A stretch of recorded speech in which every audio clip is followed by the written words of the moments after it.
Hello guys, turo natin ngayon kung paano mag-access nitong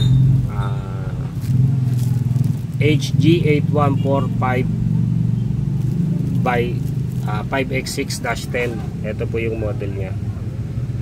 Ayan, Huawei Optic Star. Okay, ganito lang po siya. Una po, punta lang po tayo dito sa internet. So, sorry, sa una po, dito po kayo mag-connect sa 3 or 4. Yan, LAN 3 or 4 pag dumating to sa inyo. Kasi, ang IP address nito, it's either 192.168.100.1 or 20.0.0.10. Yan po yung nilalagay namin na IP address. So, pag na-connect nyo na po yan, connect nyo na lang po sa PC nyo ito. Ito. And then, papunta po dito sa PC. Yan. And then, punta lang po tayo sa Ethernet settings. Pwede naman po dito sa Wi-Fi. Para lumabas po yan, pwede rin naman dito. Search lang po natin Ethernet. Ayan. Okay. And then, pindutin natin Ethernet. Tapos, change adapter option. Sige, pagkatapos ay okay. Tapos, punta po tayo dito. So, since ito detected na kasi agad. Ayan. And then, punta tayo dito sa balikan natin Ethernet, right click, properties, and then Internet Protocol version 4, and then properties ulit. Tapos i-type natin yung IP address. So nakalagay dito ay 192.168.100.1. pag yan po yung IP address nyo, di ba naka-obtain IP address yan. Pagka punta nyo dyan, lagay nyo po dito sa use the following IP address, and then type natin yung 192.168.100. So kung nakalagay dyan ay 192.168.100.1, huwag nyo po tutularan yung 1. Gawin nyo lang po yan. Pwede nyo gawing 2 or 3. 2 or 3 or hanggang 254. Ako gagawin kong 22. Yan. Okay. And then subnet mask, mag-automatic na po yan. And then mas maganda, default gateway nyo na yung yung pupuntahan nya, yung 192.168.100.1 para dumirekta na siya. So yes nyo lang po yan. So double check natin. Okay, 192.168, and then okay.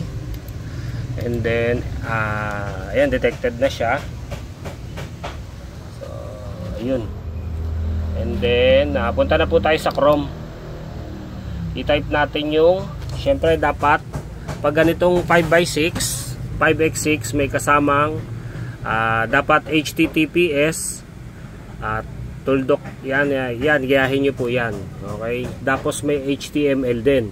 Pag wala yan, di po yan gagana. So sa akin kasi isinave ko na siya sa notepad, ika-copy paste ko na lang po siya. Copy paste, copy, and then ipi-paste ko dito sa URL. So paste natin. Yun, and then enter lang po natin siya. So mali pala to, sorry. Dapat pala ito palang kabila. Ito pala. Yan, 192.168. And then copy. I-paste natin dito. I-paste natin to. Bukas na lang. Yan, and then yan. Okay. So ayun po, lumabas na po siya, nakapasok na po tayo. Pindutin lang po natin advance, and then proceed po tayo sa 192.168 unsafe. Ayan. Proceed natin yan, and then lalabas to. Yung username, password, ito na po siya. Telecom admin, admin telecom. So sa akin kasi nilagay ko na uli sa notepad.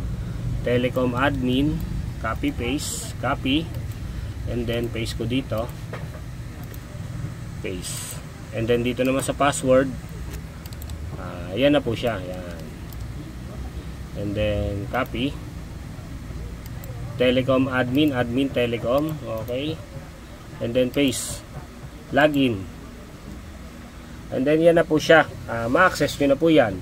Dito nyo po makikita yung 1. Dito nyo makikita na kung nakabilan siya, yan, bilan 22. Yan. Lagi na naka-check yung SSID 1 tsaka SSID 4. Yan. So kung magpapalit naman ng pangalan, sama na rin natin dito sa LAN. Punta lang po tayo sa LAN.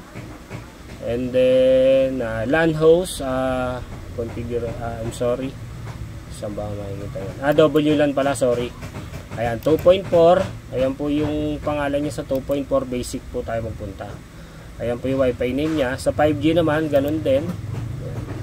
Okay, sana may natutunan po kayo. Yan po, Huawei 5G. Okay, yun po, apply nyo lang po yan. And then kung gusto nyo baguhin yung IP address, tandaan nyo lang po, punta lang po kayo sa LAN. And then LAN host configuration. Ayan, dyan nyo po siya mababago. After nyo mabago, save nyo lang po. So, ako kasi sa kaso ko, gagamitin ko siya sa piso wifi. Babaguhin ko. Gawin kong 20.0.0.10. Yan. Kasi mostly para wala na pong makaparehas. Yan. Depende na po yun sa inyo. Save ko lang siya and then okay na. So nakabila na to. Thank you.